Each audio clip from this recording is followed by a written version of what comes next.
Nah, cuman kan kalau lagi aku ngomong logis nih sama yang percaya begitu, karena aku bilang coba kita pikir logis. Dia bilang ya nggak bisa dong, kamu di agama aja harus percaya Tuhan gaib, katanya nabi gaib, nabi apa, setan, malaikat gaib. Ini saya ingatkan tak? Itu yang banyak jadi ini ya Ini jawaban. Rasulullah mengatakan begini, man fassaral Qur'an birra'yi falyatabawa maq'adahu minan nar. Barang siapa menafsirkan Al-Qur'an sesuai dengan kemauannya, hati-hati. Siap-siaplah mengambil tempat duduk dari api neraka. Itu namanya pemerkosaan ayat. Nggak sesuai. Kayak saya di tag di akun Instagram, Miftah itu goblok. Bukankah Al-Quran itu mengajarkan perdukunan katanya? Dari apa? Wa nunazzilu minal Qur'ani ma huwa syifa. Dan Al-Quran itu diturunkan untuk syifa, untuk obat. Katanya obat itu adalah dalil perdukunan. Ini kan ngawur. Menafsirkan sesuai dengan kemauan dan kepentingannya, itu nggak boleh. Makanya kalau Atta pengen baca Quran dan pengen menafsirkan, tolong, karena kita nggak punya kemampuan, ya tanya saja kepada yang ahlinya. Jangan menafsirkan sendiri. Halo sahabat fakta, Bang Pin ketemu lagi dengan Bang Pin yang terus mengabarkan fakta viral seputar selebritas tanah air yang terus saja bikin berita, dan dengan berita mereka tetap eksis di ranah media. Gus Miftah tanpa tedeng aling-aling menghajar habis para dukun yang sok-sokan memakai simbol-simbol agama dan ayat-ayat Allah untuk membenarkan apa yang mereka lakukan, terutama soal hal gaib yang selama ini memang dijadikan dasar oleh para dukun itu untuk menyerang Marcel Radival dan yang tidak percaya kepada dukun. Disinilah jelas semuanya bahwa memang hal gaib itu di dalam Al-Quran itu tidak bisa dilihat bentuk yang sebenarnya kecuali Allah Subhanahu wa Ta'ala yang bisa melihat. Semua hal gaib yang bisa dilihat itu bukan hal gaib yang sebenarnya, dan ada ancaman dari Al-Quran sendiri bahwa orang yang mengarang-arang soal menafsirkan Al-Quran akan disiapkan tempat duduk dari neraka. Nah, bagaimanakah ceritanya, bagaimana kisahnya? Yuk kita simak saja kupas tipis-tipis fakta Bang Pin kali ini. Like, subscribe, and komennya ditunggu, dan jangan lupa selalu ada doa dalam setiap lentikan jarimu.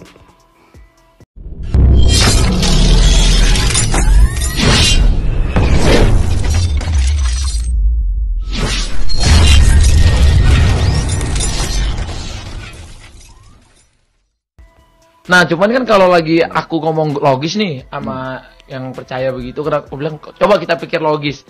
Dia bilang ya nggak bisa dong, kamu di agama aja harus percaya Tuhan gaib, katanya nabi gaib, nabi apa, setan, malaikat gaib. Ini saya ingatkan tak?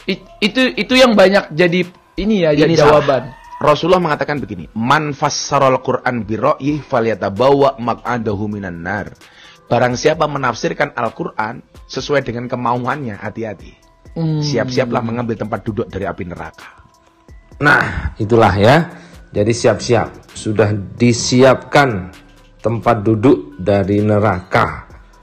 Gimana nih kalau sudah tempat duduknya dari neraka? Neraka yang panas banget itu akan membakar orang-orang yang memanfaatkan Quran untuk kepentingannya sendiri, untuk kemauannya sendiri, menafsirkan Quran semau-maunya agar untuk membenarkan dirinya sendiri dan menyesatkan orang lain.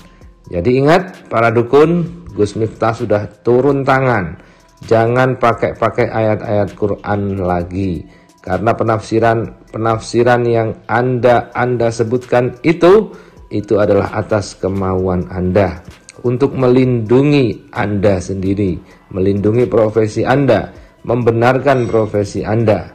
Hati-hati pengacara, Pak Pengacara Firdaus yang mengaku cucu Sultan, yang biasanya pakai ayat-ayat dan mendasarkan pada Al-Quran.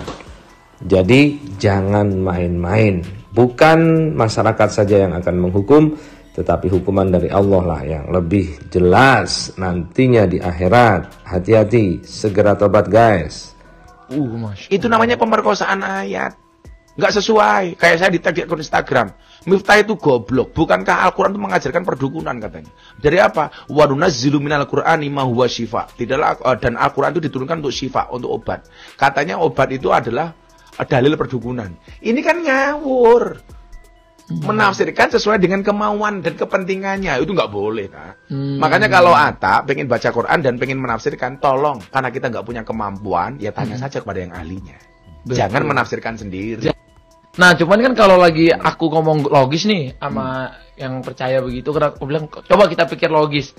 Dia bilang, ya nggak bisa dong, kamu di agama aja harus percaya Tuhan gaib, katanya nabi gaib, nabi apa, setan, malaikat gaib. Ini saya ingatkan, tak?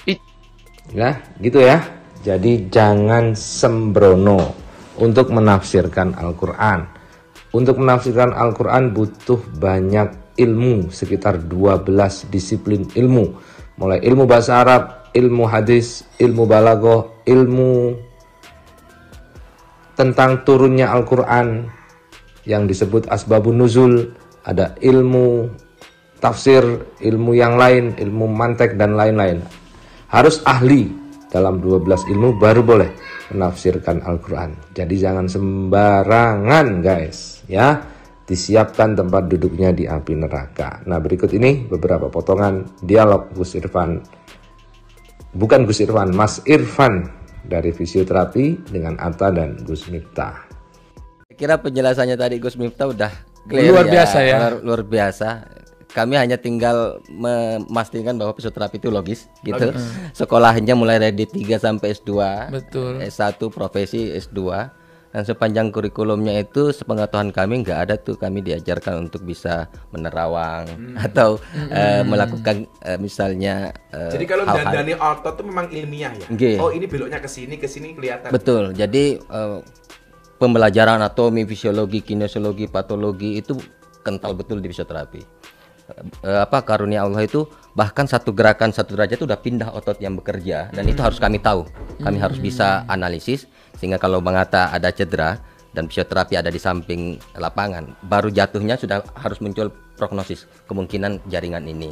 Kemudian dicek, diperiksa, dilakukan treatment tindakan yang pas. Jadi yang pertama teman-teman fisioterapis juga sudah memahami. Kemarin bahkan Bang Atta sampai bertanya beberapa kali, apa betul itu menunjukkan bahwa wawasannya memang berbeda, dan saya kira beliau yang menyampaikan bahwa fisioterapi itu dukun, nampaknya pengetahuan tentang kesehatan, tenaga kesehatan nggak cukup untuk bisa. Nah, masyarakat mesti diedukasi supaya betul-betul mengambil langkah seperti dikatakan Gus Miftah tadi. Kalau ada masalah medis, jangan ambil karena itu pasti akan merugikan masyarakat. Saya khawatirnya pengaburan ini mengakibatkan banyak masyarakat lalu menjadi korban. Betul. Kalau yang kayak gini Gus, misalnya nih kaki patah, nanti dikasih minyak ini, ntar lagi sembuh nih. Nah, kalau kayak gitu tuh gimana tuh Gus? Kita tidak menafikan, ada beberapa hambanya Allah yang dikasih kelebihan. Kita tidak bisa tutup mata itu. Memang ada 1-2 orang yang oleh Allah kasih kelebihan untuk itu. Yang kayak dulu yang ponari, yang katanya dicelup. Apanya? Celup. Itu juga pembodohan kalau itu, tak? Tapi orang ngantri sampai beribu-ribu. Itu lebih kepada sugesti. Betul. Lebih kepada sugesti. Jadi saya memahami begini. Ini ya nyuwun sewu ya. Yang tadi kenapa saya katakan kerusakan besar itu adalah diakibatkan orang pintar yang keblinger atau orang bodoh yang menyesatkan. Lah, orang bodoh yang menyesatkan ini adalah rata-rata orang bodoh yang tidak mau belajar. Lah, makanya kalau saya ini tidak semata-mata kesalahan dukun, tapi masyarakat yang tidak mau belajar dari pengalaman. Lah, makanya tugasnya Atta itu sebagai public figure tidak usah ngejas dukun lah, tapi tujuannya adalah mengedukasi masyarakat. Lah, setuju saya. Lah, masyarakat itu ketika terlalu gampang dibodohi oleh oknum-oknum itu karena tidak terpelajar. Bikin isu dukunnya sakti, wow pakai air, apalagi penggandaan uang. Kalau memang dukun itu bisa menggandakan uang, kenapa nggak menggandakan uangnya sendiri? Udah paling kaya di dunia kali ya. Iya dong, kalau dia bisa menggandakan uang, kenapa harus narik bayaran dari orang yang menggandakan uang? Buat uangnya digandakan sendiri. Iya, langsung banyak sendiri ya, nggak usah buka praktek.